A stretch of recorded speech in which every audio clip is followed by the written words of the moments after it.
Perkenalkan, kami dari kelompok 13 yang beranggotakan saya Aina dengan nomor induk mahasiswa 22101162200002. Saya Cena Atiaini dengan NIM 22101161200010.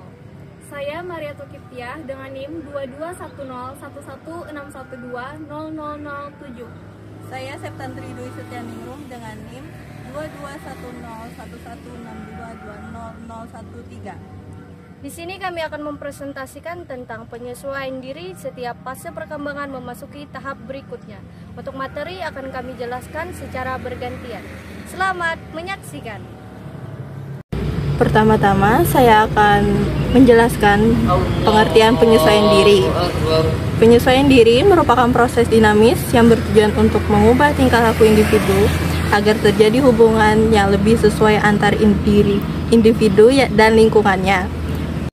Menurut Willis tahun 2005, penyesuaian diri menuntut kemampuan remaja untuk hidup dan bergaul secara wajar terhadap lingkungannya, sehingga remaja merasa puas terhadap diri sendiri dan lingkungannya. Menurut Mapiar tahun 1982, penyesuaian diri merupakan suatu usaha yang dilakukan agar dapat diterima oleh kelompok dengan jalan mengikuti kemauan kelompoknya. Sedangkan menurut Kartono tahun 2000 menyebutkan penyesuaian diri adalah usaha manusia untuk mencapai harmoni pada diri sendiri dan pada lingkungan, sehingga rasa permusuhan, dengki, iri hati, prasangka, depresi, kemarahan, dan lain-lain emosi negatif sebagai respon pribadi yang tidak sesuai dan kurang efisien bisa dikikis habis. Baik, selanjutnya saya akan membahas tentang definisi perkembangan. Nah, perkembangan adalah bertambahnya kemampuan atau skill dalam struktur dan juga fungsi tubuh yang lebih kompleks dalam pola yang teratur dan dapat dirapalkan. Sebagai hasil dari proses pematangan, perkembangan menyangkut adanya proses diferensi dari sel-sel tubuh, jaringan tubuh, organ-organ, dan juga sistem organ yang berkembang sedemikian rupa sehingga masing-masing dapat memenuhi fungsinya, termasuk perkembangan emosi, intelektual, dan tingkah laku sebagai hasil interaksi dengan lingkungan. Baik, selanjutnya saya akan menjelaskan mengenai aspek-aspek penyesuaian diri. Menurut Albert dan Emmons dalam Pramadi tahun 1996, ada 4 aspek dalam penyesuaian diri, yaitu yang pertama aspek self-knowledge dan self-insight, yaitu kemampuan mengenal kelebihan dan kekurangan diri. Kemampuan ini harus ditunjukkan dengan emotional insight, yaitu kesadaran diri akan kelemahan yang didukung oleh sikap yang sehat terhadap kelemahan tersebut. Yang kedua, aspek self-objectivity dan self-acceptance, yaitu apabila individu telah mengenal dirinya, ia bersikap realistik yang kemudian mengarah pada penerimaan diri. Yang ketiga adalah aspek self-development dan self-control, yaitu kendali diri berarti mengarahkan diri, regulasi pada impuls-impuls, pemikiran-pemikiran, kebiasaan, emosi, sikap, dan tingkah laku yang sesuai. Kendali diri bisa mengembangkan kepribadian ke arah kematangan, sehingga kegagalan dapat diatasi dengan matang. Yang keempat, aspek satisfaction, yaitu adanya rasa puas terhadap segala sesuatu yang telah dilakukan. Menganggap segala sesuatu merupakan suatu pengalaman, dan bila keinginannya terpenuhi, maka ia akan merasakan suatu kepuasan dalam dirinya. Selanjutnya, saya akan menjelaskan tentang aspek-aspek yang ada di dalam perkembangan, yaitu yang pertama, perkembangan aspek fisik.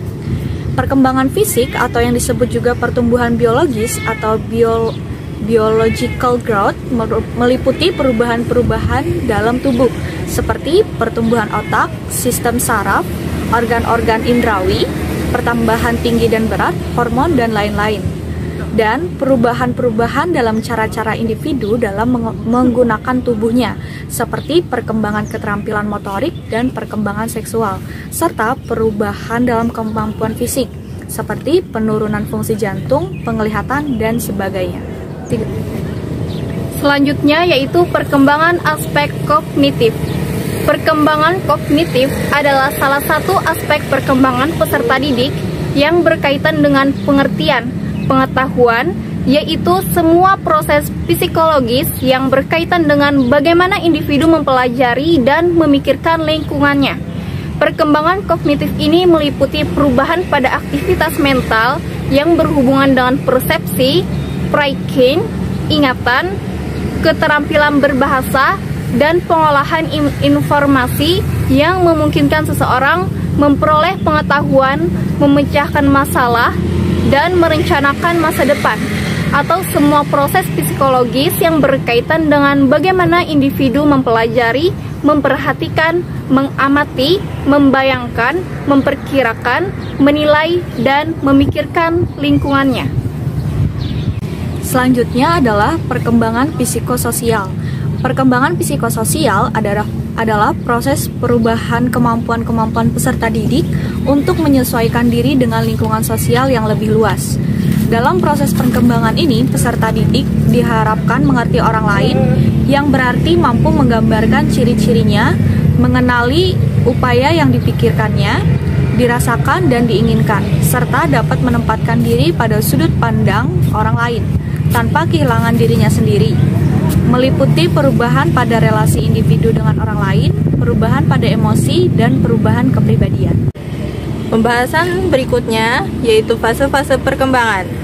Fase perkembangan maksudnya adalah penahapan atau periodisasi rentang kehidupan manusia yang ditandai oleh ciri-ciri atau pola-pola tingkah laku tertentu. Meskipun masing-masing anak mempunyai masa perkembangan yang berlainan satu sama lain, apabila dipandang secara umum, ternyata terdapat tanda-tanda atau ciri-ciri perkembangan yang hampir sama antara anak yang satu dengan lainnya. Menurut Aristoteles, ia membagi fase perkembangan manusia sejak lahir sampai usia 21 tahun ke dalam 3 masa, di mana setiap fase meliputi masa 7 tahun, yaitu fase anak kecil atau masa bermain dari usia 0 sampai 7 tahun yang diakhiri dengan tanggal pergantian gigi. Fase anak sekolah atau masa belajar 7 sampai 14 tahun yang dimulai dari tumbuhnya gigi baru sampai timbulnya gejala berfungsinya kelenjar-kelenjar kelamin. Fase berikutnya yaitu fase remaja atau pubertas, masa peralihan dari anak menjadi dewasa dari usia 14 sampai 21 tahun yang dimulai dari mulai bekerja, kelenjar-kelenjar kelamin sampai akan memasuki masa dewasa. Penjelasan perkembangan berdasarkan konsep didaktif oleh Johann Amos Comenius, seorang ahli didik di Moravia. Ia membagi fase-fase perkembangan berdasarkan tingkat sekolah yang diduduki anak sesuai dengan tingkat usia dan menurut bahasa yang dipelajari di sekolah. Pembagian fase perkembangan tersebut adalah yang pertama yaitu 0 sampai 6 tahun, yaitu sekolah ibu merupakan masa pengembangan alat-alat indera dan memperoleh pengetahuan dasar di bawah asuhan ibunya di lingkungan rumah tangga. Yang kedua, di umur 6 sampai 12 tahun, sekolah bahasa ibu merupakan bahasa anak mengembangkan daya ingat di bawah pendidikan sekolah rendah. Masa ini mulai diajarkan bahasa ibu. Yang ketiga yaitu dari usia 12 sampai 18 tahun, sekolah bahasa Latin merupakan masa pengembangan daya pikirannya di bawah pendidikan sekolah tengah. Pada masa ini mulai diajarkan bahasa Latin sebagai bahasa asing. Yang keempat, dari usia 18 sampai 24 tahun, sekolah tinggi dan pengembaraan merupakan masa mengembangnya kemana dan memilih sana lapangan hidup yang berlangsung di bawah perguruan tinggi. Penjelasan mengenai periodisasi perkembangan berdasarkan ciri-ciri psikologis. Ada salah satu pendapat para ahli yaitu Kohistanum mengenai periodisasi perkembangan berdasarkan ciri-ciri psikologis. Kohistanum membagi fase perkembangan dilihat dari sisi pendidikan dan tujuan luhur umat manusia menjadi 5 fase, yaitu yang pertama periode vital, umur 0 sampai 1,5 tahun, disebut juga fase menyusu. Yang kedua periode estetis, umur 1,5 sampai 7 tahun, disebut juga fase pencoba dan fase bermain. Yang ketiga periode intelektual, umur 7 sampai 14 tahun, disebut juga masa sekolah. Yang keempat periode sosial, umur 14 sampai 21 tahun, disebut juga masa remaja. Yang kelima periode matang, umur 21 tahun ke atas, disebut juga masa dewasa. Periodisasi perkembangan berdasarkan konsep tugas perkembangan yang dikemukakan oleh Robert J. Havesgers, yaitu 1. Masa bayi dan kanak-kanak, infancy dan early childhood, umur 0 sampai 6 tahun. Yang kedua, masa sekolah atau pertengahan kanak-kanak, middle childhood, yaitu umur 6 sampai 12 tahun. Yang ketiga, masa remaja atau adolescence, yaitu umur 12 sampai 18 tahun. Yang keempat, masa awal dewasa, early adulthood, yaitu umur 18 sampai 30 tahun. Yang kelima, masa dewasa pertengahan atau middle age, yaitu umur 30 hingga 50 tahun. Yang keenam, masa tua, later maturity, yaitu dari usia 50 tahun ke atas. Berikutnya, faktor-faktor yang mempengaruhi penyesuaian diri. Menurut Suparwoto tahun 2004, faktor penyesuaian diri dikelompokkan menjadi 2 bagian, yaitu faktor internal dan faktor eksternal. Yang pertama, faktor internal. Ada motif, yaitu motif-motif sosial seperti motif berafiliasi, motif berprestasi, dan motif mendominasi. Yang kedua, ada konsep diri remaja, yaitu bagaimana remaja memandang dirinya sendiri, baik dari aspek fisik, psikologis, sosial, maupun aspek akademik. Yang ketiga, ada persepsi remaja, yaitu pengamatan dan penilaian remaja terhadap objek, peristiwa, dan kehidupan, baik melalui proses kognisi maupun afeksi untuk membentuk konsep tentang objek tertentu. Yang keempat, ada sikap remaja, yaitu kecenderungan remaja untuk berperilaku positif dan negatif. Yang kelima, ada inteligensi dan minat. Inteligensi merupakan modal untuk menalar, menganalisis, sehingga dapat menjadi dasar dalam melakukan penyesuaian diri. Yang keenam, ada kepribadian. Pada prinsipnya, tipe kepribadian ekstrovert akan lebih lentur dan dinamis, sehingga lebih mudah melakukan penyesuaian diri dibanding tipe kepribadian introvert yang cenderung kaku dan statis. Yang kedua yaitu faktor eksternal. Yang pertama, keluarga, yaitu terutama pola asuh orang tua. Pada dasarnya, pola asuh demokratis dengan suasana keterbukaan akan lebih memberikan peluang bagi remaja untuk melakukan proses penyesuaian diri secara efektif. Kedua yaitu kondisi sekolah. Kondisi sekolah yang sehat akan memberikan landasan kepada remaja untuk dapat bertindak dalam penyesuaian diri secara harmonis. Yang ketiga yaitu kelompok sebaya. Hampir setiap remaja memiliki teman-teman sebaya dalam bentuk kelompok.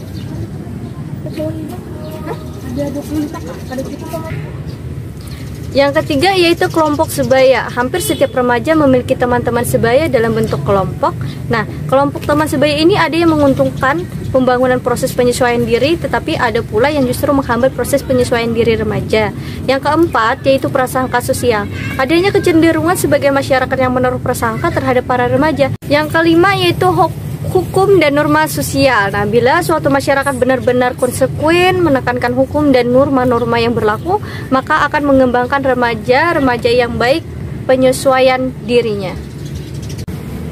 Berikutnya, faktor-faktor yang berasal dari dalam diri individu terhadap perkembangan individu, yaitu yang pertama, bakat atau pembawaan, yaitu anak dilahirkan dengan membawa bakat-bakat tertentu. Yang kedua, sifat-sifat keturunan. Sifat-sifat keturunan yang individu dipakai dari orang tua atau nenek moyang dapat berupa fisik dan mental.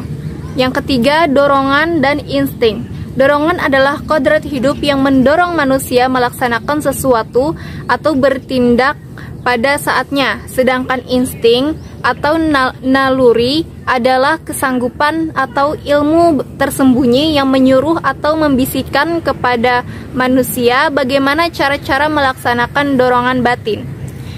Jenis-jenis tingkah laku manusia yang digolongkan insting ini ialah yang pertama, melarikan diri karena perasaan takut, menolak karena jijik, ingin tahu karena menakjubkan sesuatu, melawan karena kemarahan, merendahkan diri karena perasaan mengabdi, menonjolkan diri karena adanya harga diri atau manja, orang tua karena perasaan halus budi, berkelamin karena keinginan mengadakan produksi, berkumpul karena keinginan untuk mendapatkan sesuatu yang baru, mencapai sesuatu karena ingin bergaul bermasyarakat, membangun sesuatu karena mendapatkan Kemajuan menarik perhatian orang lain karena insting, membangun sesuatu karena mendapatkan kemajuan, menarik perhatian orang lain karena ingin diperhatikan oleh orang lain.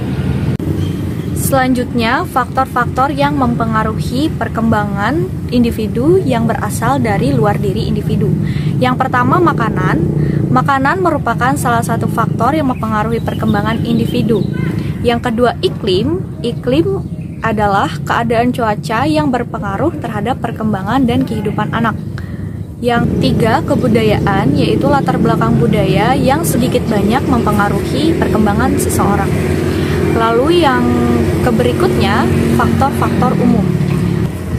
Faktor-faktor umum maksudnya unsur-unsur yang dapat digolongkan ke dalam kedua penggolongan tersebut di atas, yaitu faktor dari dalam dan dari luar diri individu. Di antara faktor-faktor umum yang mempengaruhi perkembangan individu adalah 1. Intelijensi. Intelijensi merupakan salah satu faktor umum yang mempengaruhi perkembangan anak. 2. Jenis kelamin. Jenis kelamin juga memegang peranan yang penting dalam perkembangan fisik dan mental seorang anak. Ketiga, kelenjar gondok. Penelitian dalam bidang endokrinologi menunjukkan betapa pentingnya peranan yang dimainkan oleh kelenjar gondok terhadap perkembangan fisik dan mental anak-anak. Yang keempat, kesehatan. Kesehatan juga merupakan salah satu faktor umum yang mempengaruhi perkembangan individu. Yang kelima, ras. Ras juga turut mempengaruhi perkembangan seseorang. Misalkan anak-anak dari ras sekitar Laut Tengah mengalami perkembangan fisik lebih cepat dibandingkan dengan anak-anak dan bangsa-bangsa Eropa Utara.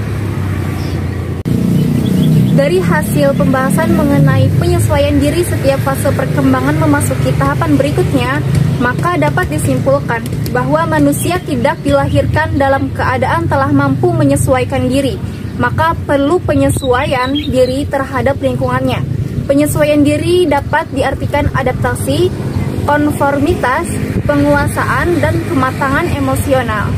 Proses penyesuaian diri yang tertuju pada pencapaian keharmonisan antara faktor internal dan eksternal anak sering menimbulkan konflik, tekanan, frustasi, dan berbagai macam perilaku untuk membebaskan diri dari ketegangan.